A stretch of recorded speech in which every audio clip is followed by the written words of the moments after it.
Hi guys, welcome back to Success Corner. If you guys are preparing for NEET and aspire to become a doctor, then you must be knowing that biology is the most important subject when you're preparing for NEET. So to help you in your preparation, I've made this video on how to prepare for biology so that you can score more than 350 marks in your NEET exam in the biology subject. So before we start, let me make an announcement. I've started my new Insta page of Success Corner where I'll provide you with tips, tricks and motivation, and as well as I'll help you clear your doubts as well. So don't forget to follow us on Instagram as well. The link has been provided in the description section below. Now let's start with the preparation of biology for NEET. So the most important thing is you have to work smart and you should have a plan. If you don't have a plan, it will be very tough to cover all the topics properly. So we'll work smart and we'll make a plan. So as you all know, biology, there are two parts. One is NCERT and another is books apart from NCERT, which people usually tend to study a lot. So अब देखते हैं कि NCERT से पढ़ना है या बाकी books से पढ़ना. So now let's look at the facts. Facts क्या है? NCERT versus other books, that is outside NCERT. So as you all know 90 questions होते हैं. So approximately 90% जो questions हैं वो NCERT से ही होंगे. That means approximately 81 to 83 questions every year सिर्फ और सिर्फ only and only NCERT से होते हैं. And the rest, that is approximately 10% जो है, that is 7 to 9 questions जो है वो आपके outside NCERT है. तो यहाँ आपने सोचना है कि पहले हमें फोकस किस पे करना है, NCERT या बाहर. यहाँ खुद दिमाग लगाओ कि 83 क्वेश्चंस अगर आपको सिर्फ NCERT पढ़ने से मिल रहे हैं, तो पहले हमें NCERT फोकस करना है. तो अब हम देखते हैं कि कितने मार्क्स हम स्कोर कर सकते हैं अगर हमने सिर्फ और सिर्फ if we only study NCERT. अगर मार्क डिस्ट्रीब्यूशन देखा जाए तो 90% अप्रोक्सीमेटली क्वेश्चन, दैट मींस आपको 324 टू 332 मार्क्स अप्रोक्सीमेटली आप सिर्फ एनसीईआरटी पढ़ने पे स्कोर कर सकते हैं. And this is a very good score in biology, but we have to target for 350 plus. मतलब हमें अदर बुक से भी थोड़ा सा पढ़ना पड़ेगा. तो उसके ऊपर भी मैं बताऊंगा कि ये हम कैसे करेंगे. So, इस पे जो 26 टू 36 28 टू 36 मार्क्स जो है जो आपके आउटसाइड एनसीईआरटी है, इस पे मैं आपको बाद में बताऊंगा कि इस पे हम कैसे फोकस करेंगे. But in today's video I will tell you कि एनसीईआरटी को हम कैसे स्टडी करेंगे, क्या स्टेप्स होने चाहिए. So steps to study from NCERT, हमें स्टेप वाइज चलना पड़ेगा. यही प्लान आपको रखना है. अगर आपने ये प्लान फॉलो किया, आई एम श्योर ये जो 320 प्लस मार्क्स जो हैं जो एनसीईआरटी से आपको मिलते हैं, ये आपको मिलने से कोई नहीं रोक सकता.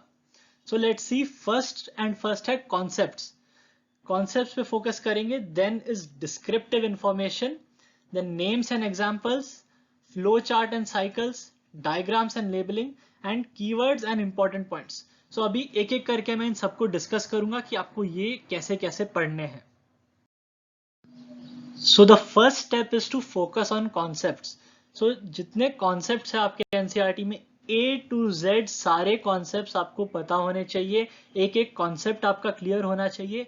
जहां जहां पे आप why का question पूछ सकते हैं, why ये क्यों हो रहा है, वो सारे questions आपके solve होने चाहिए. मतलब आपका एक एक concept, जितना भी कॉन्सेप्ट्स हैं अलग अलग, वो चाहे वो किसी भी चैप्टर के हो, चाहे वो इवोल्यूशन से रिलेटेड हो, इकोलॉजी के रिलेटेड हो, ह्यूमन बॉडी के हो, कुछ भी हो, एक एक कॉन्सेप्ट आपको पढ़ के क्लियर करना है. और ये आपको बार बार पढ़ना पड़ेगा ताकि आपका कॉन्सेप्ट प्रॉपरली क्लियर हो.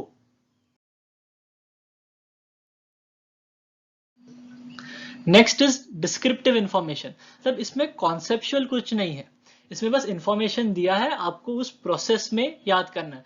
जैसे दिया है food going through digestive system, तो वो कैसे कैसे उसका पाथ क्या है. सो इसमें कॉन्सेप्ट ज्यादा नहीं है, इसमें बस डिस्क्रिप्शन है कि फूड माउथ से एंटर करता है, फिर नीचे इसोफेगस में जाता है, then goes into stomach and so on. ठीक है। सिमिलरली आपके नर्वस सिस्टम में कुछ वैसे टॉपिक्स होंगे। सो जो अलग से डिस्क्रिप्टिव टॉपिक्स है, आपको कॉन्सेप्ट्स के बाद फिर डिस्क्रिप्टिव इंफॉर्मेशन पे फोकस करना है। Then is names and examples. This is very important क्योंकि इस पार्ट पे बहुत क्वेश्चंस बनते हैं। सो नेम्स हो गए, जैसे साइंटिस्ट का नेम, साइंटिस्ट ने क्या किया, कब किया। Examples, different type of examples, जैसे पॉरीफेरा के एग्जाम्पल्स हो गए, किसी और का एग्जाम्पल, यूरिकोटेलिक, यूरियोटेलिक एनिमल्स क्या है उनके एग्जाम्पल्स। आपको हर एक एग्जाम्पल, हर एक नाम जो एनसीईआरटी में है वो आपको याद होना चाहिए। Each and every name and each and every example should be by heart, क्योंकि कहीं से भी कुछ भी क्वेश्चन आ सकता है एग्जाम में। The next is flow chart and cycles. जितने भी आपके साइकिल्स हैं, फोटोसिंथेसिस का साइकिल हो गया, क्रेब्स साइकिल हो गया, जितने आपने फ्लो चार्ट्स हैं, सिग्नल ट्रांसडक्शन का चार्ट है, वो सब आपको बाय हार्ट होने चाहिए। देयर इज अ चांस कि आपको यही साइकिल दे दे जिसमें कुछ फिल इन द ब्लैंक्स के टाइप में आपको एमसीक्यू में क्वेश्चन पूछ लिया जाएगा। इसमें से कुछ भी क्वेश्चन आ सकता है। सो सारे फ्लो चार्ट, सारे cycles, nitrogen cycle, oxygen cycle, सारे साइकिल विद एग्जांपल्स, एवरीथिंग आपको याद करना है। Then is diagrams. बहुत बार पहले भी हो चुका है नीट में, डायरेक्टली एनसीईआरटी का एक डायग्राम आ गया है with some labellings missing and आपको करेक्टली उनको लेबल करना था। ऐसे बहुत क्वेश्चन आ चुके हैं। So diagrams and they are labelling, दोनों आपको मेमोराइज करने हैं, ईच एंड एवरी डायग्राम। अगर आपको टफ लग रहा है डायग्राम मेमोराइज करना, एक दो बार ड्रॉ करके उसको प्रैक्टिस कर लीजिए, ताकि उसका इमेज फिर आपके ब्रेन में फिक्स हो जाएगा। फिर आपको वो कोई नहीं भुला सकता, आप एग्जाम में भी उसको आराम से याद रख सकते हैं और आप अच्छा स्कोर कर पाएंगे। So diagrams and labelling very important. The last one is keyword and important points. So you have to remember the keywords, क्योंकि अगर keywords याद हैं, so उससे related theory, उससे related concepts, उससे related diagrams भी आपको याद हो सकते हैं। So जो important keywords हैं जैसे Golgi apparatus, mitochondria, eukaryotes, oxygen cycle, cell membrane, ऐसे जो important keywords हैं वो आपको याद रखने हैं। और इससे रिलेटेड जो इंपॉर्टेंट पॉइंट्स हैं, उस हर कीवर्ड से रिलेटेड इंपॉर्टेंट पॉइंट्स जो हैं उसका आपको नोट्स बनाना है। सो नोट्स का मतलब ये नहीं है कि एक कीवर्ड पे पूरा पेज भर दिया आपने, बिल्कुल नहीं। कीवर्ड का मतलब है, नोट्स का मतलब है कि कीवर्ड लिखा, कीवर्ड से रिलेटेड थोड़े से जो इंपॉर्टेंट पॉइंट्स है एकदम शॉर्ट में, ताकि इससे आपको रिकलेक्ट करने के लिए आसान हो। एंड में जब आप नीट के कुछ दिन पहले आप बैठे होंगे, एक दो दिन में पूरी बुक, दो बुक्स 11th और 12th का पढ़ना पॉसिबल नहीं है, तब आपको ये कीवर्ड्स काम में आएंगे। अगर अभी से आपने उसके नोट्स बना के रख लिए, सो आगे जाके आपको प्रॉब्लम नहीं होगी। बहुत से लोग इसी बात पर रिग्रेट करते हैं कि छोटे छोटे नोट्स ऑन द स्पॉट तभी बना लिए होते, सो एंड में बर्डन कम आता।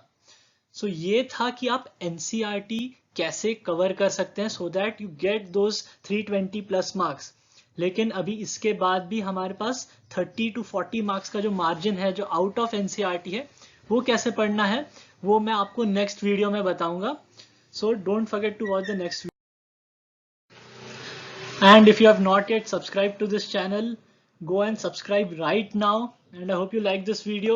I hope it will help you in your preparation. And next video I'll show you how to prepare for the topics which are covered from outside NCERT. NCERT के बाहर से जिन पे questions आता है उनको कैसे cover करना है.